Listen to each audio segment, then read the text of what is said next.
Bueno, vamos con el invitado. Saludamos al doctor Alberto Montenegro, jurista. Vamos a analizar la coyuntura política que vive el Ecuador en estos momentos. Doctor, mil disculpas por la espera. Bienvenido. Buenos días. Buenos días, Jaime. Buenos días, Carla. Un saludo a la distancia y siempre gustoso en su medio y que es tan visto y tan comentado. Para mí es un gran privilegio. Carla. Bien, bueno, primero en términos generales, doctor, el pueblo se empieza a levantar, las organizaciones sociales y sobre todo el tema de la CONAIE empieza a decir que no. En términos generales, ¿cómo evalúa usted este inicio? Porque para mí, yo considero que es el inicio de las protestas, el inicio de estas manifestaciones, es decirle al gobierno nacional, no más metida de mano al bolsillo de los ecuatorianos. Bueno, yo espero que las organizaciones de toda naturaleza, incluida la CONAIE, pues inicien o continúen con estas protestas, ¿no? Que no se enfríe, porque me da la impresión que en algunas ocasiones, por ejemplo, en lo que tiene que ver a los transportistas, el fin de semana decían que iban a iniciar una paralización, iban a iniciar un movimiento o una manifestación, si se quiere llamar de alguna manera, pero finalmente no se dio, porque parece que cedieron a las negociaciones, podría ser del gobierno, y todo quedó frío, a tal punto que hay gente de los medios de comunicación afines al gobierno, que dicen que el país está normal y que al estar el país normal implica que la gente está conforme, ¿no es cierto? Está conforme con que le suban el diésel, con que le suban el IVA, con que haya pobreza, con que haya corrupción, con que haya atropellos por parte del presidente, con que cada día el dinero no le alcance. Entonces, ¿qué se espera de los movimientos indígenas? Se espera que ellos sí continúen con estas manifestaciones pacíficas, por supuesto, para hacer sentir al gobierno y a los medios de comunicación que están afines a ellos que efectivamente el ecuatoriano está inconforme en su gran mayoría con estas políticas que están destruyendo la economía más aún del ecuatoriano. Hay que tener en cuenta que en los gobiernos anteriores, por ejemplo, en el de Moreno y en el de Lasso, ya existía un enorme índice de pobreza y un enorme índice de desempleo y por lo tanto de delincuencia. Pero con este gobierno se ha agravado. Yo le escuchaba el otro día al presidente decir que no va a permitir que destruyan lo que él ha construido. Yo hasta ahora no veo qué ha construido. No se sabe qué ha hecho el señor. Lo único que pasa es viajando de un lugar a otro, dictando estados de excepción, llevando a la sede del gobierno central a otras provincias sin que respete el 165 de la Constitución. ¿Por qué? De tal manera ¿Por qué lo hizo? ¿Por qué lo hizo, doctor? A ver, yo pensaría ¿por qué lo hizo, doctor? Esa es que una pregunta que nos hacemos siempre. Yo pensaría que es estratégico porque si es que lo habría hecho aquí en Quito, las movilizaciones habrían sido de pronto, creería yo que él está pensando en eso, más o mayormente masivas. Y pues podría tambalear la permanencia de Daniel Noboa en el gobierno, ¿no es cierto? Entonces, creería que esa es una de las justificaciones, podría ser, o los pretextos que él tomó para irse a otra provincia.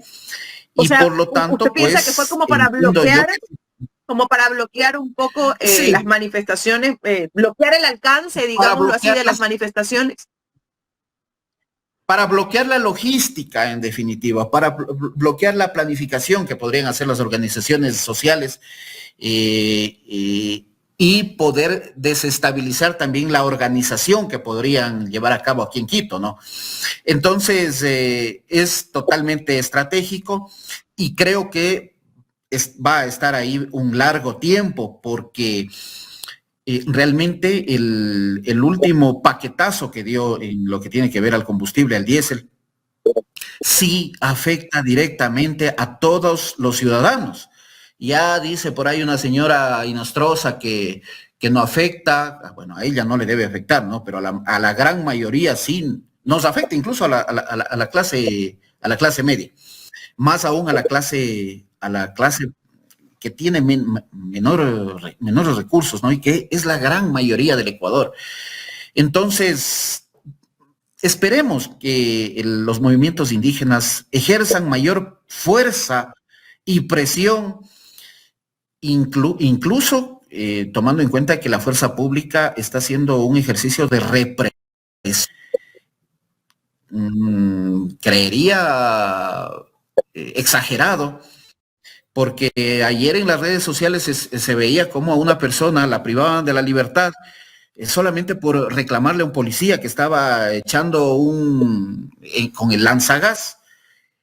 Se veía que el policía echaba al cuerpo de los manifestantes y que podría ser o puede ser peligroso, puede matar un gas o un lanzagas cuando emana uno de estos proyectiles al cuerpo, y esta persona le reclamaba, y por reclamar, sin ni siquiera agredirle al policía, sin ni siquiera toparle al policía, y es privada de la libertad, creo que por unos 12, 15 policías. Entonces, esa es una consigna del gobierno, parece, agredir, hacer uso de la fuerza de forma exagerada en contra de los manifestantes, pero yo pensaría que los movimientos indígenas y todos deberíamos salir a poner en conocimiento, pues a manifestarnos de que nos está golpeando este gobierno, de que nos está dejando en la pobreza este señor.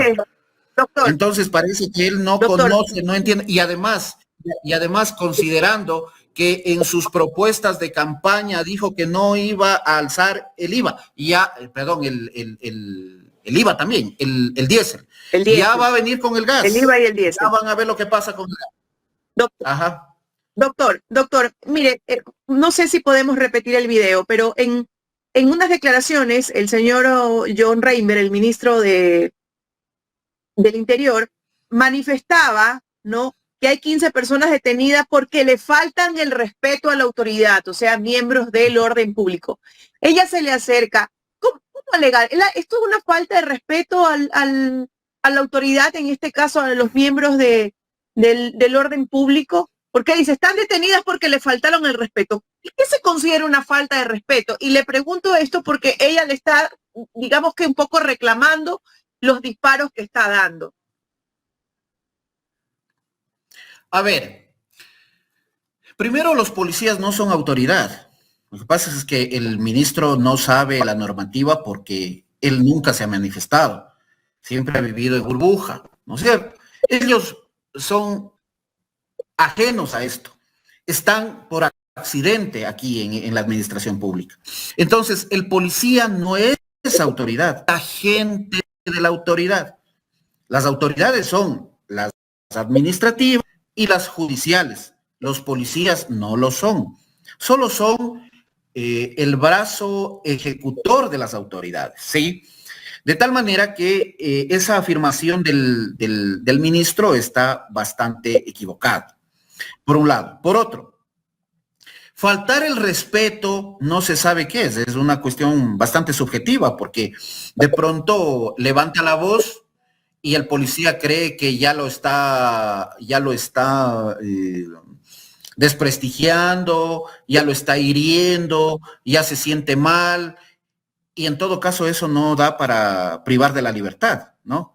Entonces, si levanto la voz, si reclamo, no es sujeto a que me priven de la libertad, porque además los policías son funcionarios públicos, son servidores públicos.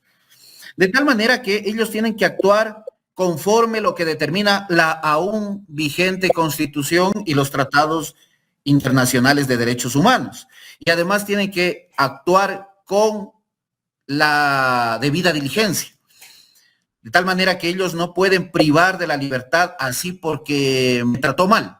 No son reyes, no estamos aquí en una monarquía para que los funcionarios públicos se crean más que cualquier funcionario. Más bien ellos tienen que actuar con rendición de cuentas y ellos tienen que hacer lo que el ciudadano les solicita en función de lo que determina la ley y la Constitución. Si es que entonces, se les da esa... Lo que ellos hicieron. Por supuesto que sí. Si es que les dan esas alas, si se podría decir de alguna manera, a los policías para que hagan este tipo de cosas, va a haber muertes masivas, pero bueno, ya sabemos que últimamente incluso han disparado en contra de gente que ha estado dentro de un vehículo, ¿no es cierto? Entonces ahora por cualquier cosa uno puede perder la vida en manos del Estado. En cualquier momento uno puede ser desaparecido en manos del Estado. En lugar de que el ministro rinda cuentas, pida disculpas o al menos diga que se va a investigar la actuación de los servidores policiales,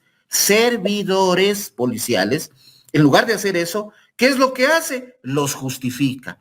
Entonces, ¿qué se mete en la cabeza, en el inconsciente del servidor público? Que puede hacer lo que le da lo que él cree conveniente, porque claro, el ministro me va a dar el apoyo, cosa que es mentira, porque en el momento en que una de estas personas, uno de estos servidores públicos, llegue a ser procesado penalmente por una desaparición, por una ejecución extrajudicial, el ministro no se va ni siquiera a acordar de ustedes, señores, ¿sí? Entonces, tienen que actuar bajo lo que determina la ley y los derechos humanos, y además el sentido común, ¿no? Yo no le puedo, o sea, no puede venir una mujer que además no es un hombre robusto, más alto que el policía. Eso es el uso progresivo de la fuerza, ¿no? La persona que le está... No, doctor, y el uso progresivo de la fuerza, ¿cómo se lo puede catalogar justamente en este video que estamos viendo? No sé si Jorgito Aycar, que sé que está haciendo todo el esfuerzo. Mire cómo lo siguen, en este caso, miembros de las fuerzas del orden, lo siguen, ciudadanos de buen corazón, lo esperan, se sube a la camioneta, pero ellos disparan contra un vehículo que no tiene absolutamente nada que ver, y le dan pues al vidrio. ¿Qué se llama esto? ¿Cómo se cataloga esto? Eso es una forma arbitraria de actuar por parte de la policía. Esa gente tiene que ser investigada, al menos administrativamente, por lo menos en este momento, y por supuesto penalmente.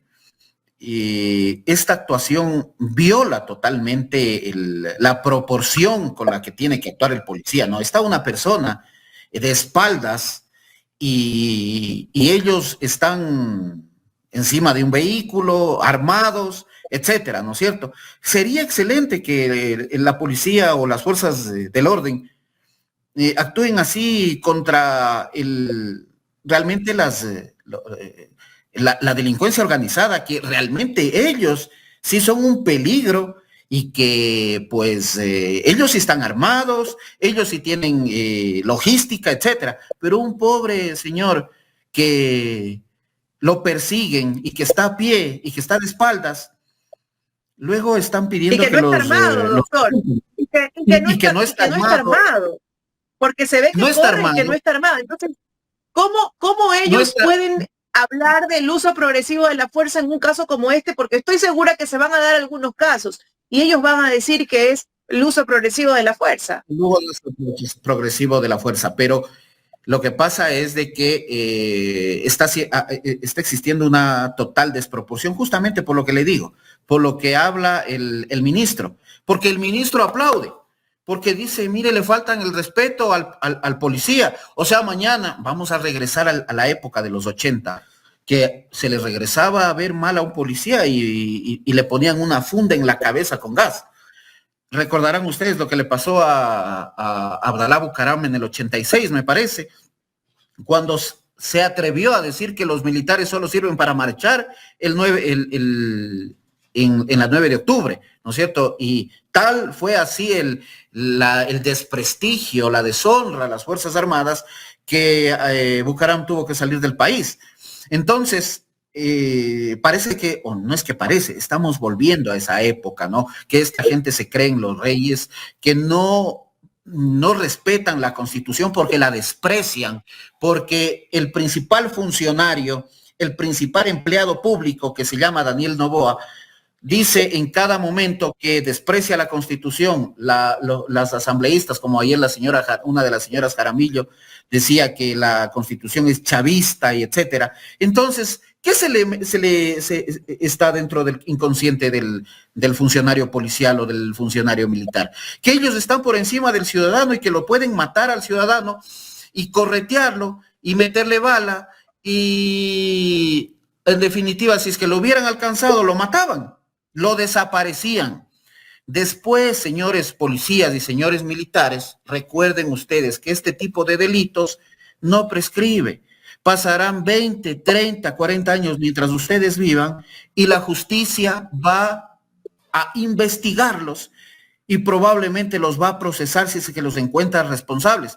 Eso debería decirles el ministro, no darles ala para que violenten al ciudadano, porque el ciudadano es realmente el dueño de la administración pública y el que tiene que ser tratado con calidez y con protección por parte del Estado. Ahora, esto no quiere decir que en el evento en que un ciudadano incumpla con la ley o adecue su conducta a una infracción penal, el policía o el funcionario o la fuerza pública no pueda ejercer su fuerza, valga la redundancia, pero realmente tiene que hacerse progresivamente y proporcionalmente. No puedo perseguirlo con 10, 12 policías o militares metidos en vehículos y armados a un ciudadano que está de espaldas, que está corriendo, que no está armado, que está a pie.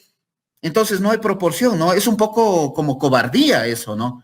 Eso ni siquiera se llama desproporción, es cobardía perseguirlo como a un pobre ratoncito que trata de salvar su vida a toda costa.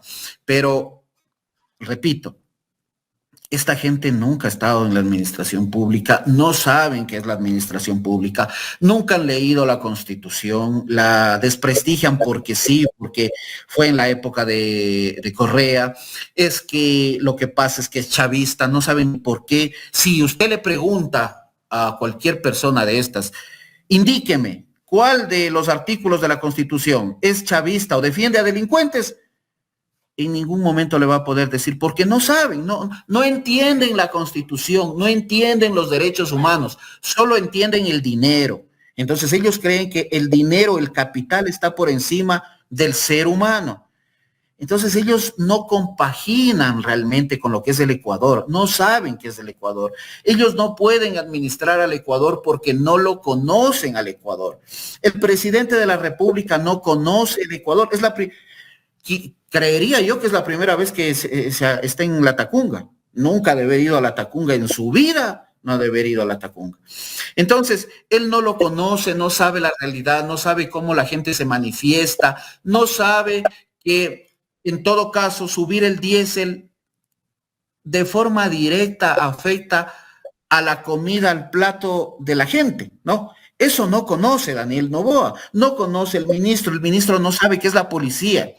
A ver, el ministro no conoce cómo es la policía realmente.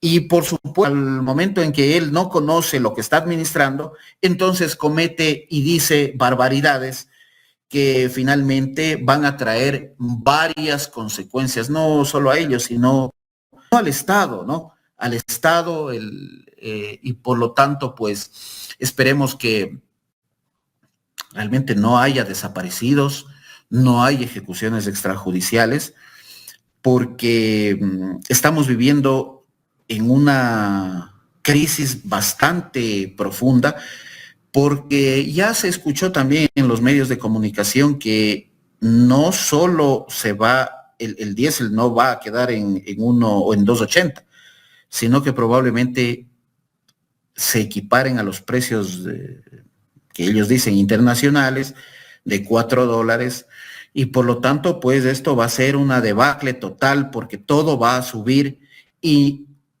incluso la clase media se va a convertir nuevamente en pobre, como ya pasó con este tipo de gobiernos a finales de los años 90, ¿no? Entonces va a haber éxodo masivo va a seguir existiendo éxodo masivo de gente, la policía va a reprimir y los que van a salir ganando van a ser los que ya sabemos, ¿no es cierto? Entonces, y vamos a ver si es que la constitución que quieren hacerla a la fuerza va a ayudarnos a que salgamos de la pobreza, haya más hospitales, haya trabajo, los precios o los sueldos alcancen para comprar todo lo que necesitamos y finalmente vivamos en el paraíso terrenal que nos están ofreciendo, ¿no es cierto?, con una nueva constitución. Doctor, ¿qué no les gusta de la constitución actual a los neoliberales criollos, como los denomina el economista Marco Flores? ¿Qué es lo que no les gusta? Bueno, no les gusta que esta constitución los frene, ¿no? No les gusta que en la constitución se determine que el ser humano está por encima del capital. No les gusta que ellos no puedan controlar, por ejemplo, los organismos de control, que el Congreso, donde ellos quieren cooptar su mayoría, pueda elegir a los jueces de la Corte Nacional. No les gusta que haya Corte Constitucional porque las leyes o las reglas del juego que ellos quieren imponer no quieren que sean controladas, ¿no es cierto? Entonces ellos quieren que no exista la Corte Constitucional, o que por último, si existe la Corte Constitucional, haya control político de la Corte Constitucional para que en un momento que no quiera obedecer la Corte a ese tipo de propuestas violatorias, puedan mandarlos a la casa, como hicieron ayer con un miembro del Consejo de Participación Ciudadana. No les gusta la participación ciudadana, ¿no es cierto? No les gusta que los jueces de la Corte, digamos, jueces de la Corte Nacional, jueces provinciales, sean controlados por el Consejo de la Judicatura. Quieren controlarlo ellos, quieren nombrarlos a los jueces ellos, quieren, el fiscal general del Estado quieren que ellos nombrarlo a dedo, como parece que quieren nombrarlo a un señor que ya fue ministro. Entonces, ellos quieren controlar todo para tener el país a su mandar, ¿no es cierto? Entonces, no les gusta esta constitución porque les ha puesto freno a todo tipo de abuso, porque si mañana o pasado usted se siente vulnerado, esta constitución tiene herramientas para controlar o frenar el poder del Estado que normalmente ellos lo quieren controlar. Entonces, eso es lo que no les gusta a ellos, que esa constitución proteja al más débil. Lo que les gusta es que los proteja a ellos, ¿no es cierto? Y a sus empresas, y a sus grandes corporaciones, y a los medios de comunicación masivos, ¿no es cierto?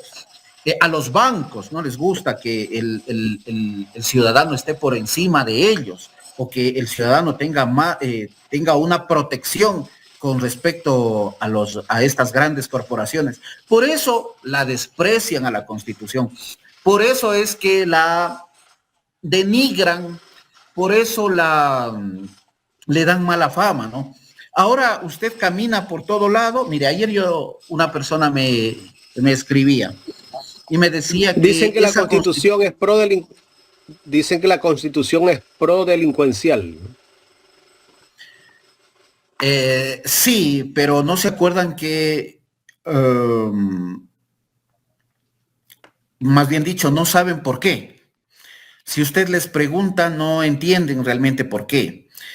porque además los capitales están en manos de la administración pública, los grandes capitales. ¿Cómo quiere, digamos, están bajo el control de la administración pública? Porque no les gusta que haya una superintendencia de bancos, ¿no es cierto? Entonces ellos quieren controlar todo eso, quieren que vuelva ellos o volver ellos a ser los que controlan los grandes capitales que manejan la banca, ¿no es cierto? Entonces no les gusta que el Estado esté husmeándoles en lo que están haciendo.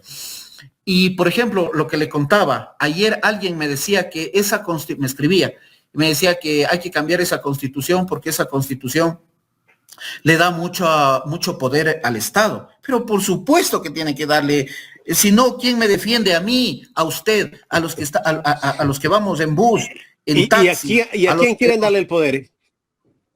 A ellos, pues ellos tener el poder, las grandes corporaciones quieren tener el poder, los dueños de las haciendas, los dueños de las grandes empresas, los dueños de los grandes medios de comunicación. Ellos quieren ser dueños de los grandes medios de comunicación, de los periódicos, de la prensa escrita, digital, y también quieren ser dueños de los bancos, ¿no es cierto? Y también quieren manejar la justicia. Entonces, un día usted tiene sus ahorritos en el banco y le dicen, ¿sabe qué? Ya no le vamos a entregar sus ahorros. ¿A dónde va usted a acudir? Al juez. ¿Y quién es el juez? El juez también es puesto por el dueño del banco, ¿no es cierto? Entonces, ¿a quién acudir? A nadie. Y el ciudadano queda en la desprotección. Pero estos criterios en los que le indico que esta constitución es prodelincuente y que es un manual para delinquir y que le da mucho, y que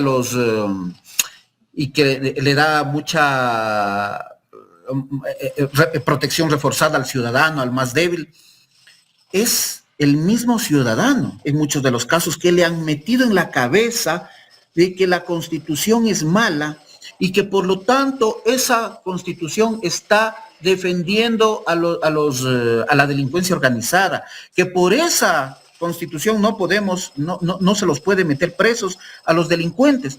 Y usted le pregunta, dígame, ¿cuál es el artículo que indica eso exactamente? Se quedan callados. Mire, la señora Jaramillo ayer, una de las dos, no recuerdo bien el nombre de una de estas ciudadanas que está en la asamblea. Decía que... Lucía. Decía que no, ella es Paola. Paola Jaramillo dice, el Ecuador no merece una constitución chavista ni comunista que blindó a prófugos y a delincuentes. Y si usted le pregunta a la señora, ¿qué artículo de la Constitución ha blindado a prófugos y a delincuentes? Entonces la señora se quedaría callada. Si blindaría pues a prófugos, si blindaría a personas que han cometido infracciones, no estuvieran prófugos según ella, pues, ¿no? Según lo que ella dice. Pues. ¿Cómo entonces están fuera de la justicia, fuera del alcance de la justicia? Entonces significa que la Constitución sí funciona, primero. Segundo, ¿cómo es que han hecho, cómo hicieron con la extradición, por ejemplo, del señor Macías, creo que es, ¿no? Ya, ¿cómo hicieron con la extradición? Ya, ¿con esta Constitución? ¿O con qué Constitución hicieron lo que tanto ofrecieron? Que dicho sea de paso, ya se olvidaron, ¿no? Dijeron que ya con la extradición aquí todo iba a pasar, ya íbamos a estar viviendo un color de rosa. Seguimos peor que antes. Ahora ya es el 10. Antes era el IVA, ¿no? Mintiendo el señor Noboa a cada momento. Como mentía Yamil Maguad y decía que nadie se le va a incautar ni nadie se le va a tomar los fondos de sus cuentas de ahorros. A la semana creo que ya la gente no podía sacar la plata del banco. Lo mismo pasa con el señor Noboa. Dijo que no iba a subir el IVA, lo subió. Dijo que no iba a subir el diésel y que ¿por qué no iba a subir el diésel? Porque dijo él mismo, o dice en entrevistas, que el diésel va, o subir el diésel, va en detrimento directo de la economía y del bolsillo del ciudadano. Mire, él mismo dice que afecta subir el diésel a la economía del más pobre. Ahora sucede que hizo lo que él mismo indica que vaya en detrimento del pobre. Entonces, ¿a qué vamos con esto? Vamos que no es necesario cambiar la Constitución porque han hecho lo que ellos han querido, han subido el costo de la vida, ahora ya hay la extradición y sin embargo sigue habiendo pobreza, sigue habiendo delincuencia, sigue habiendo vacunas, sigue habiendo delincuencia organizada y así pasaremos todos los 4 años que le toca a este señor en la administración y no va a cambiar, más bien se va a empeorar. ¿Por qué se va a empeorar? Porque va a haber más pobreza, porque la gente no va a tener que comer y finalmente es un terreno fértil este país para la delincuencia organizada. Mire, hace unos 2, 3 años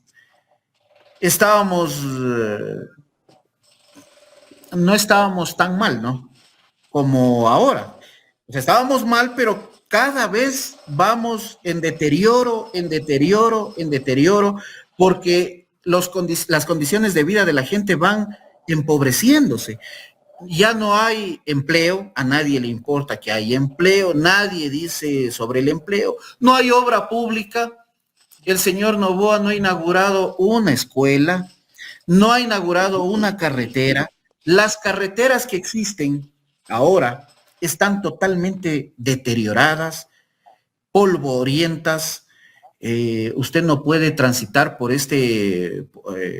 mire, las carreteras que teníamos o que dejó la administración hasta el 2017 están destruyéndose porque hay que destruir esa obra. Mire cómo llega el odio, ¿no? Esa obra, aunque estuvo buena, hay que dejarla abandonada porque fue hecha por esta administración. Y como para que odiamos leche. Exactamente, por desprecio, por odio. Y van a decir, miren, después de 10 años, ¿no? Miren, ahí tenemos esa obra. Es por lo que han hecho mal, por el sobreprecio. Nunca ha habido una investigación profunda respecto del sobreprecio, pero le dicen que hay huequito en una de las vías porque esa administración hizo mal, por que los materiales no servían. Y la gente se convence de eso. La gente repite lo que escucha y lo que dice Carlos Vera, ¿no es cierto? Lo que dice Carlos Vera a mucha gente le gusta. A este señor que realmente da vergüenza del periodismo y que pues pero él sabe que habla barbaridades. A él no le importa porque venden la para verdad. eso está ahí. A él le parece que le contratan para distorsionar el mensaje y él sabe que habla barbaridades, ¿no es cierto? Conoce perfectamente, pero ese es su fin. No le importa que quedar mal, le da lo mismo. Pero ahora ya por ahí también hay otros cantantes, ¿no es cierto? Cantantes, entre comillas, que se la pasan repitiendo como loras en sus redes sociales lo que medio escuchan, pero no entienden. Por ejemplo, el señor Fausto Miño.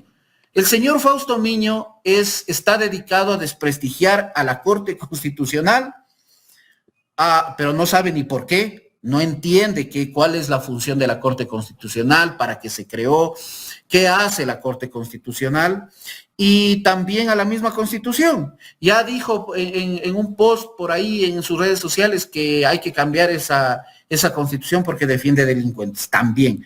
Si usted le pregunta a Fausto Miño, oiga, señor Miño, ¿qué artículo de la Constitución defiende delincuentes? Se queda callado. No sabe. Dicen claro, no sabe. Barbaridad.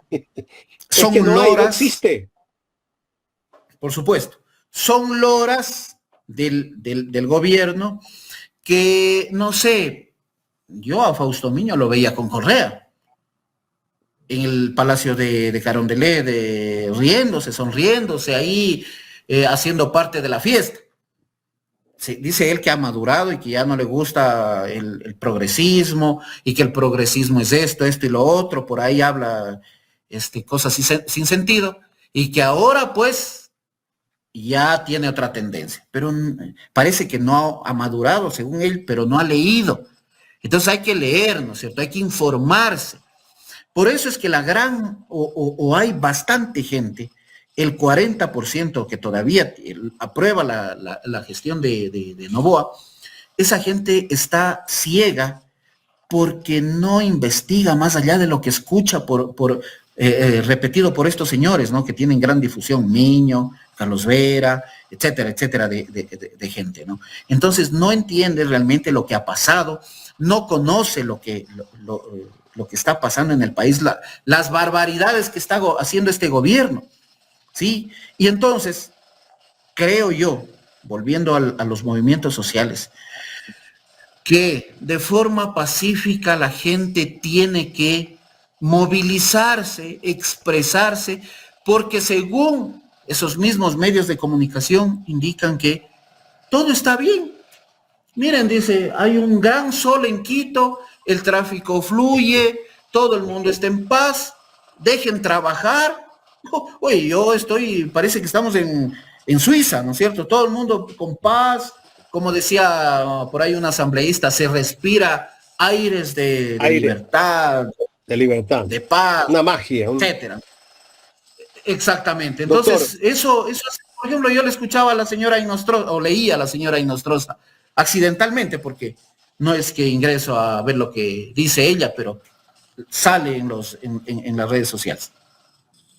Y la señora decía que todo estaba tranquilo, que aquí en Quito todo el mundo está contento, conforme, feliz, que le hayan subido el diésel, que le suban los pasajes, o que ya mismo van a subir los pasajes, que ya todo contento, ¿no es cierto? Y que dejen trabajar. Oiga, señora, no hay trabajo. Y ella creo que no sabe que no existe trabajo en este país, que el 60% de la gente no tiene trabajo, que gran cantidad de personas o no tienen trabajo o están en el empleo informal, que la gran mayoría de la gente vende mandarinas, que la gran mayoría de la gente vende dulces en los buses, que la gran mayoría de la gente ayuda a estacionar carros. Mire usted aquí en Quito, no sé en Guayaquil.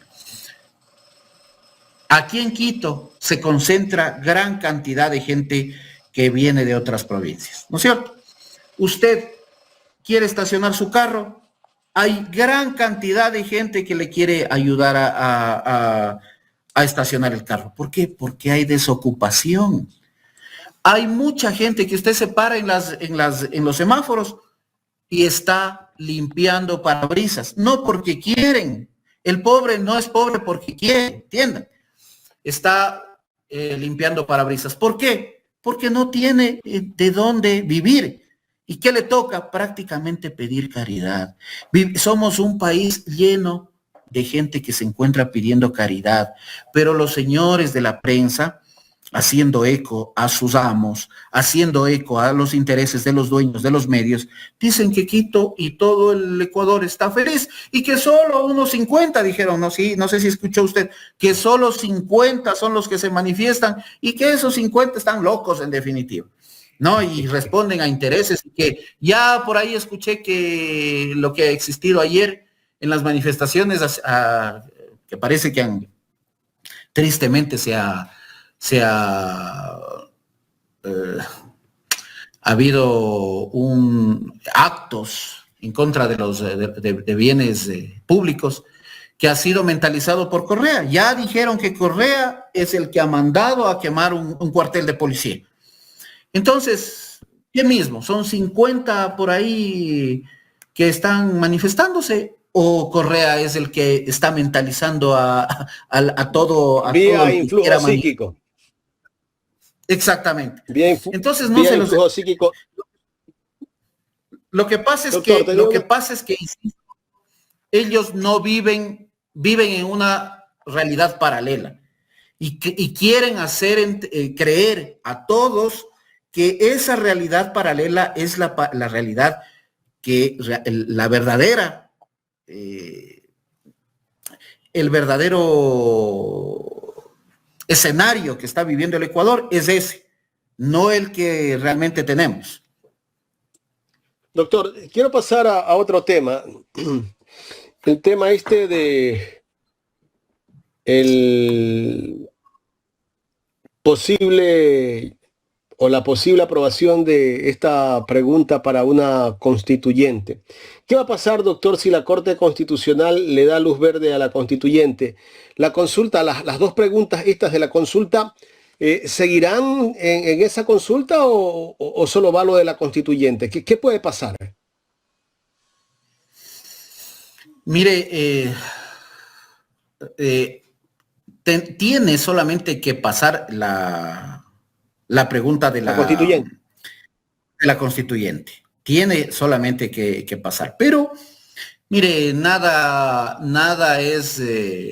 todo podría pasar en el Ecuador, ¿no? Ya pasó que el presidente mandó al CNE, violando el debido proceso, cuando tenía que haber mandado a la Corte, se puso bravo, como la Corte no quiere, tal vez me deseche porque porque hicieron malas cosas, entonces mandemos al CNE. Y el CNE manda a la Corte y la Corte finalmente subsana ese grave error del procedimiento. Pero yo creería que en este país todo puede pasar, que las dos otras preguntas se incluyen y hagan las preguntas tanto de la constituyente como de las preguntas en lo que tiene que ver a las dos otras preguntas, ¿no? Estoy convencido que eso va a pasar, porque aquí pasa cualquier cosa. Correcto. Pero lo que debe pasar es solamente la Corte.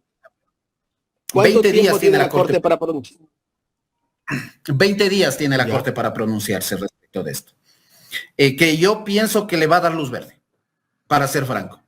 ¿Por qué pienso eso? Porque, a ver, la Corte en estricto derecho tenía que inadmitir o no dar paso a la pregunta de la vía, la que ya le aprobó, ¿no es cierto? Le dio paso. Yo habría creído que, mejor dicho, en estricto derecho, la Corte debió haberse pronunciado de forma negativa respecto de eso. ¿Por qué? Porque el presidente o la presidencia violó el debido proceso y no es una violación menor. Pero ya una vez que inició de forma torcida esto, ya el resto va a seguir, no les va a importar. Entonces, si la pregunta es inconstitucional, si la pregunta es induce al ciudadano o al votante que vote por el sí, y la Corte advierte eso, igual le va a dar paso. ¿Por qué? Me da la sospecha que la Corte tuvo un poquito de miedo cuando la señora Palencia salió en el Twitter o en el X a decir que vea, señor presidente, verá que también habrá cómo meter los presos a esos señores. Entonces, no cabe que se los prive de la libertad, no cabe, ¿sí? Pero, insisto, en este país todo puede pasar, ¿no? Entonces, ¿qué dijo la Corte? Mejor antes curémonos en sano nomás. A ver, preste las preguntas, subsanemos ese error, ya ok, sí está bien la vía, perfecto. Ahora vamos ya en 20 días vamos a hacer, o dijeron de forma inmediata, porque eso dice el dictamen, de forma inmediata vamos a analizar el segundo momento, y en el segundo momento le van a dar luz verde al señor. Ahora, supongamos, ya nos vamos a la pregunta, ¿no es cierto? Supongamos que gane el sí, ya. Sí, todo el mundo quiere que se cambie esa directriz de delincuentes. De ahí vamos a elegir asambleístas constituyentes, ¿no es cierto?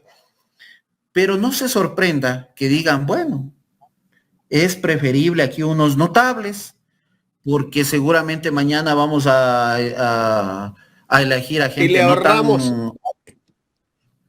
Y nos ahorramos una elección. Eso, vea, tenemos en derecho constitucional se hace la ponderación, ¿no? Entonces, vea, ¿qué prefiere usted? ¿El trámite o la platita del Estado? ¿No? La platita del Estado, entonces mejor ahorremos, no sé, un montón de plata nombremos por ahí a dedo a un señor, a los de siempre, ¿no? A los abogados de las grandes corporaciones o a los abogados que siempre salen en Teleamazonas, que se dicen constitucionalistas, ya sabemos quiénes son. Entonces, lo vamos a nombrar a X, a Y, a Z, a fulano, a Perencejo, ¿ya? Y ellos van a redactar la Constitución. Oiga, lo que me admiro es que el señor Osvaldo Hurtado dijo recientemente que si es que se cambia la Constitución, puede ser que solo vaya a favorecer a un partido político. Oiga, me quedé absorto con esas expresiones del señor Hurtado. Creo que están bravos, está bravo con las élites, o entre ellos creo que no se pueden ver. Bueno, pero él hizo lo mismo, recordará. Pero él hizo también lo mismo, o hicieron, ¿se acuerdan? El año para la Constitución del 98, cuando un grupo de notables a puertas cerradas en un cuartel militar redactaron la Constitución, ¿no? Entonces puede ser que aquí pase lo mismo. Y finalmente, este es el texto, señores, un texto, una carta negra. ¿Recuerda la carta negra de García Moreno? Una carta negra de Noboa. Pongan a consideración del señor, del pueblo ecuatoriano, y comienzan a decir, vean, es lo más fácil para salir de la pobreza.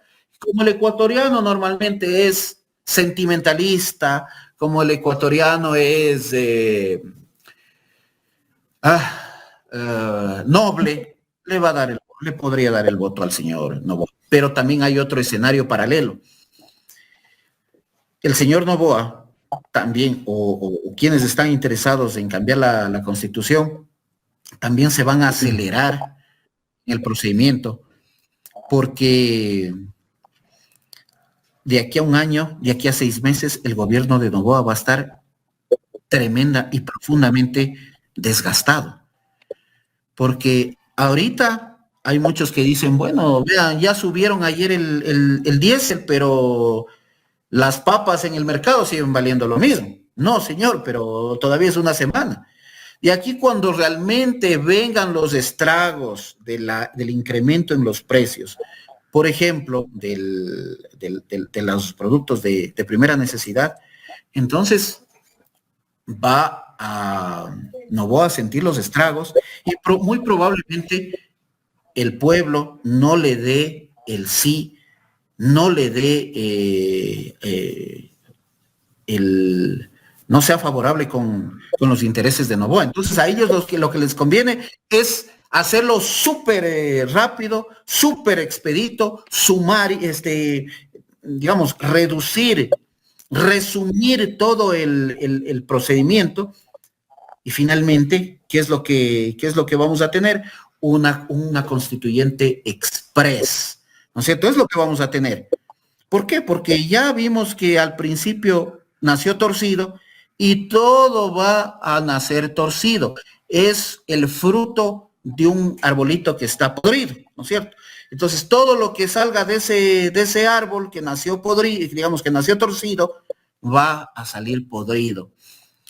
Y finalmente vamos a tener una constitución afín a los intereses de las élites, aunque a ellos no les gusta que les digan las élites, porque ya mandan ahí a los troles, que solo los comunistas dicen las élites, solo los socialistas dicen las élites, que ellos son superhumanos, que siempre piensan en el pobre, que siempre, por eso está Olsen, que es un chico guapo, alto, está, ¿no es cierto? Entonces él ha dejado sus negocios, sus empresas o su actividad privada, sus estudios en el exterior, para venir aquí a servir y a estar de rector de un colegio, ¿no es cierto? A ver, vos te levantas, te anoto. Vos no quieres venir a trabajar, 10 minutos te fuiste al baño, perfecto. A estar controlando cuándo se van al baño, quién se para, quién está en el celular, etcétera, ¿no? Ese es el trabajo del presidente de la Asamblea. Entonces, en vez de ir a sus negocios, vienen acá a sacrificarse. No es así. Lo que vienen es a imponer las reglas del juego, porque si no con estas reglas que existen ahora, el negocio no es tan fructífero, ¿no es cierto? Y el pueblo ni se acuerdan, ni saben de qué se trata las necesidades del más pobre y del más débil. Doctor, quiero pasar a otro tema. Ayer un tribunal de la Corte de Pichincha declara inocente al ex alcalde Jorge Yunda y 13 personas más por el caso Pruebas PCR. Después de casi 4 años, si no me equivoco, de este proceso en contra del ex alcalde de Quito y 13 personas más.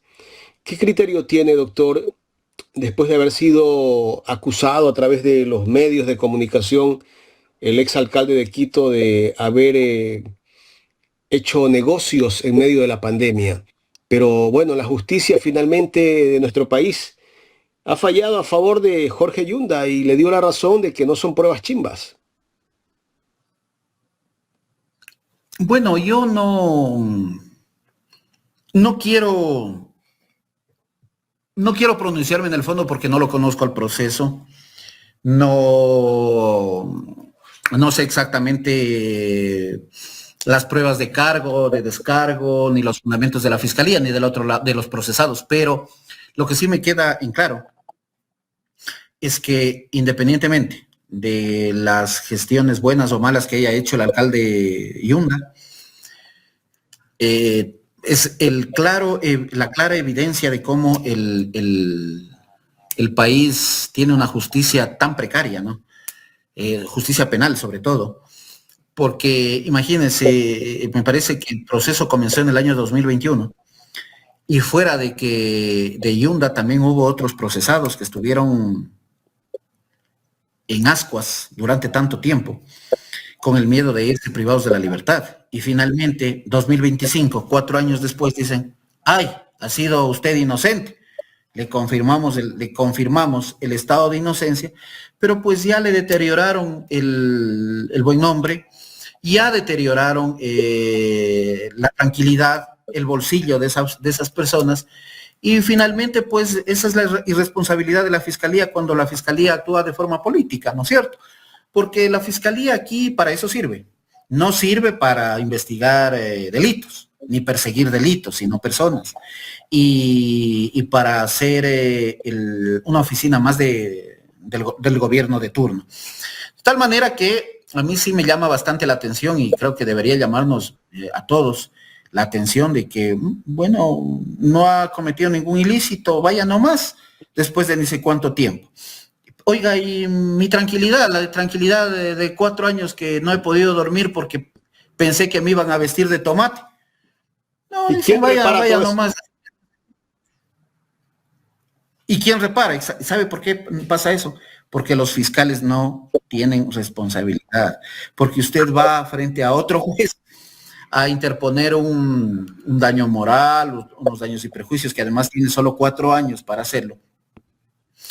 Y le dice, y tiene que probar un montón de cosas. Y no hay una responsabilidad administrativa, porque los jueces, ¿qué debieron haber hecho los jueces en este momento?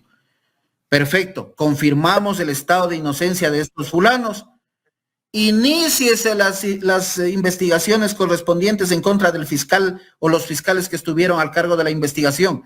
¿Por qué? Porque sin tener nada que ver estos ciudadanos, los han procesado, los han tenido, los enjuiciaron, más bien dicho, los procesaron, los acusaron, los enjuiciaron y no tuvieron finalmente ninguna responsabilidad. Entonces, señores, se ordena al Consejo de la Judicatura que inicie las investigaciones disciplinarias, al menos en el campo administrativo, en contra de los fiscales que estuvieron a cargo de la investigación. Y además, se inicia también la investigación en contra de los jueces de instancia que llamaron a juicio a estas personas. Solamente ahí entonces harán bien el trabajo, porque mire, independientemente que sea Yunda, que sea Lazo, que sea Correa, que sea Perico de los Palotes, debemos tener una justicia primero acorde o ecuánime, primero porque aquí todo el mundo hace lo que le da la gana. Entonces, claro, como la justicia no sirve para nada, entonces hago lo que quiero. Y segundo, porque necesitamos tener verdad o llegar a la verdad procesal, que es un derecho humano. Entonces yo necesito una investigación profunda, una debida diligencia por parte de la Fiscalía para llegar a la verdad. Pero aquí no pasa nada, ¿no es cierto? Entonces, a mí me queda un sabor bastante agrio respecto de este pasaje nuevamente de la Fiscalía, que pensamos que es normal, ¿no? Ha pasado 4 años y vean, no ha hecho nada Yunda, ya, bien, todo bien. Y que además eso le ocasionó, insisto, no es que yo sea partidario de Yunda, pero insisto, un deterioro a su imagen, ¿no? Porque imagínese usted salir a la calle y le dicen, oye, ladrón, ¿no es cierto? No, pero fue confirmado el estado de inocencia. No, pero por algo te han de haber iniciado el proceso. Aquí, así se piensa aquí. Entonces, es parte de nuestro precario sistema de justicia, de nuestra precaria forma en que la Fiscalía hace su trabajo, por cuestiones políticas. Esperemos que algún día se transforme la Fiscalía, ¿no? Y que deje de ser un empleado más de los gobiernos de turno, no solamente porque no se debe. ¿Por qué? Porque puede ser que se dicte sentencia en contra de inocentes y realmente la gente que es culpable está en la calle y que hay impunidad. Entonces, por eso necesitamos una fiscalía que valga la pena, y además de fiscalía que valga la pena, unos jueces que valgan la pena. ¿Usted ha escuchado alguna vez que el señor Mario Godoy diga, oiga, disculpe, vamos a iniciar un procedimiento para hacer pruebas de confianza a los jueces? No, eso es lo que ni se acuerdan. Tanto que hablan de la justicia, mire, todo el mundo habla de la justicia, no. Habla la presidencia de la República, habla el ministro, habla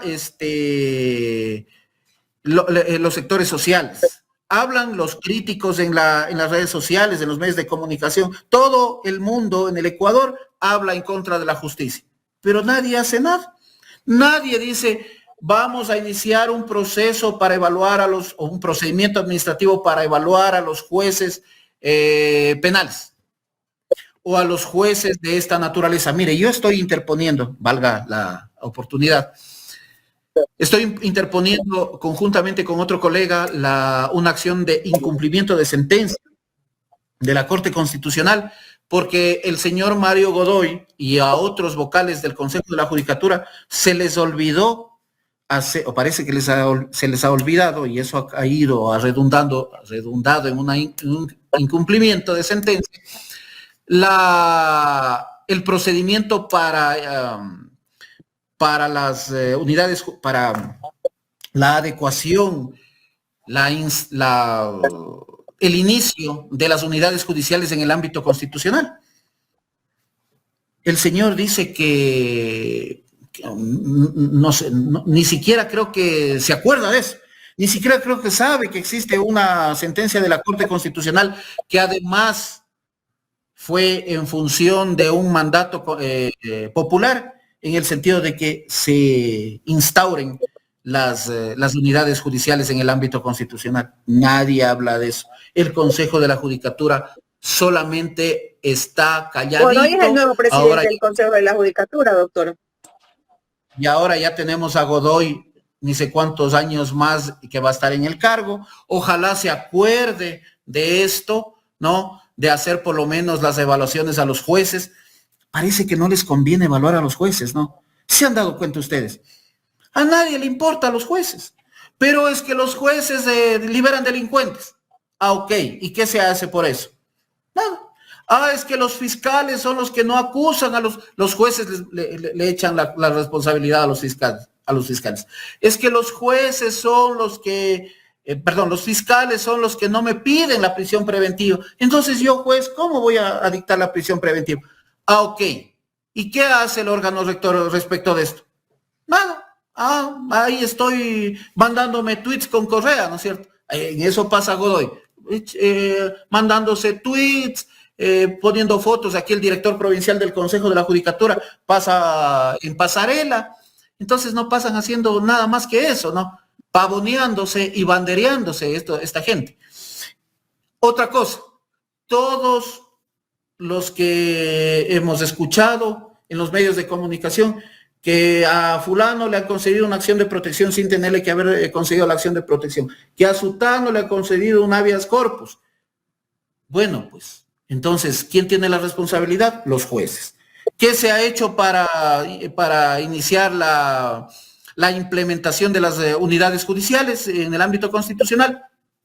Absolutamente nada. Hay que interponer acciones de incumplimiento de sentencia para ver si es que el señor Godoy pues se acuerda y los señores vocales del Consejo de la Judicatura se acuerdan de hacer lo que les corresponde, de hacer su trabajo en lugar de estar en las redes sociales. ¿No es cierto? En lugar de estar controlando a los jueces, como yo les dije anteriormente. Mire, recientemente a los jueces del contencioso administrativo, del Tribunal Contencioso Administrativo, yo les veo caminando por la Amazonas. A esta hora, 10 de la mañana, caminando. ¿Qué están haciendo, señores? Tienen que ir a despachar. Es que como no hay control, a tomar cafecito, al desayuno. Estoy cansado ahorita, pausa activa al centro de la ciudad. Eso es lo que pasan haciendo. Nadie les controla. Y Godoy, chateando, poniéndose bravo con Rafael Correa en el Twitter. Eso es lo que pasan haciendo. Entonces, ¿qué deriva la justicia que tenemos? ¿En qué desemboca o a qué conlleva la justicia que tiene o que tuvo a esta gente, a Yunda y a otros ciudadanos más, procesados durante 4 años sin justicia? Pero imagínense esto en un caso tan emblemático, ¿no? Que todos sabíamos que los medios de comunicación están atrás, etc. ¿Se imaginan ustedes en el caso de un pobre ciudadano que lo acusan la fiscalía de algo que finalmente no le puede probar la fiscalía? ¿Cuánto tiempo tiene que estar? Y encima con prisión preventiva. Por eso es que tenemos una constitución garantista, para que la prisión preventiva sea de última ratio, pues. ¿Qué tal si Yunda hubiera estado con prisión preventiva? A ver, ¿se imaginan recién ahorita? Ay, señor Yunda, disculpará, salga nomás de la cárcel, porque le cuento que la fiscalía no pudo probar, así es que, perdón, no, vaya nomás a la casa. Pero eso es lo que les molesta, pues, doctor. Estas son las leyes que les molesta. Eso es lo que les molesta, y les molesta porque no son ellos.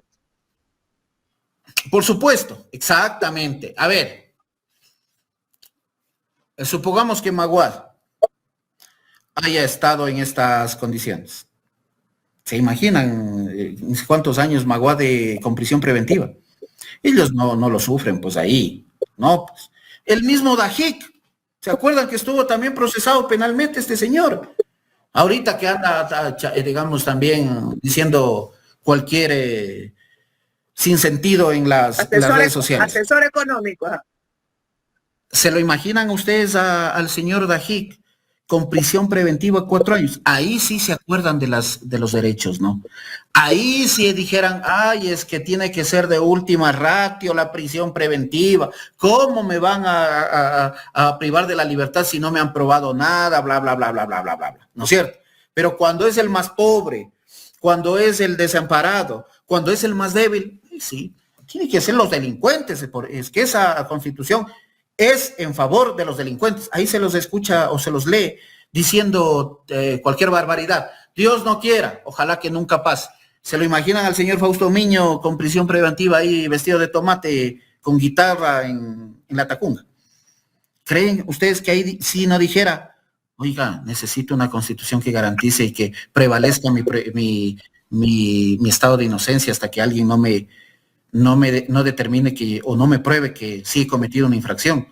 Ahí sí le gustaría a Fausto Miño esta constitución, pero como no le topan, como él piensa que vive en Cumbayá todo bien, no tiene mayores necesidades, no ha pasado nada, esa constitución de delincuentes. Solamente nos acordamos de los derechos cuando nos tocan, pero cuando no nos tocan, ahí sí es de delincuentes. Es como cuando creemos en Dios, ¿no es cierto? No creo en Dios. Perfecto, no creo en Dios. se está cayendo el avión. Ay, sí, ayúdame, Dios mío, es. Igualito pasa con la Constitución, ¿no es cierto? No esa Constitución de delincuentes. Dios no quiera, se me meten a la casa sin orden judicial. Ay, sí, oiga, ¿quién le autorizó a usted, señor policía, en meterse a mi casa? Que dicho sea de paso es lo que quiere Daniel Noboa, ¿no? Que haya una normativa en la que no haya control judicial respecto del allanamiento de la fuerza pública.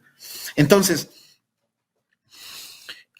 somos doble estándar, ¿no? Cuando nos conviene, nos gusta. Cuando no nos conviene, eso no nos conviene.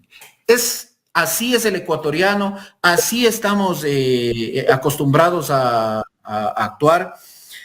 Y pues se nos viene un momento negro, porque además, supongamos que estén estas dos preguntas en las que indica pues que no va a haber, no se dé dinero a las organizaciones políticas, que es una de las preguntas también que se quieren incluir. Solamente la gente que tiene plata va a poder ser administrar la cosa pública, ¿no es cierto? Solo el que tiene plata va a poder ser presidente. El que tiene plata va a poder ser diputado, legislador, etcétera. Va a poder ser alcalde, ¿no es cierto? El pobre o el que tiene buenas intenciones, no va a poder ser, porque no tienes plata para hacer campaña. Sí, entonces se nos viene unos días bastante complejos. Y además, la otra pregunta que, bueno, a ellos tampoco les gusta la rehabilitación, ¿no? Ellos consideran que la pena es para reprimir, para deteriorar más al infractor y no rehabilitarlo, no reinsertarlo a la sociedad. Entonces, oigan, teniendo en cuenta que los jueces que ellos mismos tanto critican, ¿no? Es que el juez tal, es que... ¿Se acuerdan cuando el señor Reinberg dijo que va a exponer los nombres de los jueces, que ya se le ha olvidado también de hacer eso? Tanto critican a los jueces. Entonces yo me pregunto, ¿se imaginan tenerle a una persona bajo la justicia en manos de esos jueces? Ellos mismos dicen que no sirven los jueces. Ahora, entonces tenemos que no hacen nada para que esos jueces cambien, y queremos que a las personas que han sido dictadas sentencias por o en el ámbito o en delitos de naturaleza sexual queden registrados para toda la vida. Yo quisiera que el señor Reinberg vaya a ver qué porcentaje de la población carcelaria que está cumpliendo sentencia o está privada de forma la libertad por prisiones preventivas son realmente culpables. Es una mínima cantidad, quizá el 25, el 30% de personas que se encuentran privadas de la libertad realmente han sido culpables. ¿Por qué? Por la justicia que tenemos. Justicia que ellos tanto la critican, ¿no? Entonces, ¿cómo es posible que a una persona tengamos que dictarle sentencia y castigarla de por vida, registrándole, después de que cumpla la sentencia, registrarle su nombre para siempre, con los jueces que ellos mismos critican? Entonces no son coherentes con lo que hablan. ¿Por qué? Porque insisto, porque ellos no conocen el Ecuador, no saben qué es el Ecuador. Físicamente no lo conocen al Ecuador. Miren, no conocen su cultura, no conocen su realidad, no conocen a la gente, no conocen cómo el ecuatoriano es. Si usted le pregunta, por ejemplo, al señor Noboa, si conoce Zamora por ahí, no sabe ni que existe Zamora. Morona Santiago, Loja, el señor no, o sea, ha oído, sí se ha oído que existe, pero no conoce esas provincias más pequeñas, porque él siempre ha estado en Guayaquil de forma privilegiada. Es como Fausto Miño, bueno, digamos, Fausto Miño pasa aquí en Cumbayá, entonces él tampoco conoce acá el centro histórico, solo va a dar conciertos medio, y de ahí ya a Cumbayá. Entonces, ¿qué es lo que tiene que reflexionar el ciudadano a la hora de darle el voto? La peor decisión que puede tomar un ciudadano es mezclar el poder económico con el poder político. ¿A quién se debe elegir siempre para que administre la cosa pública? A una persona que ha sufrido realmente los embates de la administración, a una persona, por ejemplo, común y corriente, que ha tomado alguna vez bus, que ha tenido que educarse de forma con becas, en la educación pública, que ha tenido que hacer cola en el registro civil, es decir, un ciudadano común y corriente, porque solo los ciudadanos comunes y corrientes que hemos sufrido los embates de vivir en un país con tanta desigualdad, solamente nosotros podemos saborear o hemos saboreado y sabemos cuáles son realmente las necesidades del ecuatoriano. Esta gente no conoce. Reinberg, Olsen, Novoa, más apellidos impronunciables, no han estado nunca haciendo una cola. ¿Ustedes creen que el señor Reinberg alguna vez ha hecho cola para irse digamos, aquí a sacar la licencia? El señor no sabe de esas cosas, peor Novoa. Entonces, ¿cómo elegimos para que administre un señor que no conoce lo que va a administrar? Entonces, es como darle un carro a un señor que no sabe manejar. Lo choca, lo mata por ahí a alguien, etcétera. Lo mismo pasa con el país, ¿no es cierto? Entonces, el electorado tiene que darse cuenta que elegir a los poderes innominados o a gente que es parte de los poderes innominados es el peor error que puede existir. Pero ¿qué es lo que quieren ellos? Meter en la consulta o preguntar al pueblo, ¿qué le parece? ¿Usted cree que se debe dar platita a esta gente que quiere ser a los políticos? Le cambian el sentido de la pregunta, ¿no? Entonces dice la gente no, entonces solo el que tiene plata finalmente puede estar en la administración pública. Gente que no conoce, no sabe ni para qué, ni qué es la policía, ni qué es las Fuerzas Armadas, ni qué es un ministerio, ni qué es un acto administrativo, ni para qué sirve un acto administrativo, ni cómo funciona la justicia en el Ecuador. Entonces estamos perdidos, realmente estamos perdidos con esta gente y se va a profundizar la crisis y el chorro de sangre va a haber. Recientemente ya se escuchó que ha habido amotinamientos en centros de privación de la libertad. Eso va a continuar, va a haber mayores privados. En Machala se vivió ahora accidentes, muertes, nuevamente hay caos en las cárceles del país. Doctor Montenegro, quiero agradecerle por haber conversado con nosotros. No sé si Jaime tiene alguna otra pregunta. Algo quería preguntarle sobre esa sentencia acá en los Estados Unidos en contra del periodista Cristian Zurita. Doctor, ¿esa sentencia solo repercute acá en los Estados Unidos o puede ser que desde acá también se pida algún tipo de colaboración de parte de la justicia ecuatoriana? Tengo entendido que es una sentencia que no es privativa de la libertad, ¿no? Creo que les mandan a pagar 30 millones, ojalá paguen. Pero todavía la justicia estadounidense no tiene jurisdicción en el Ecuador, entonces no puede hacer cumplir dentro del territorio ecuatoriano una decisión judicial, si es que es así, de Estados Unidos aquí en el Ecuador. Todavía, probablemente en algún futuro no tan lejano, ya lo puedan hacer, pero todavía un juez de Estados Unidos no puede o no ejerce jurisdicción en el territorio ecuatoriano. Doctor, muchísimas gracias por su tiempo para analizar todo lo que vive el país en este momento. Les agradezco a ustedes. Un buen día. Gracias. Gracias al doctor Alberto Montenegro por el análisis en este día martes.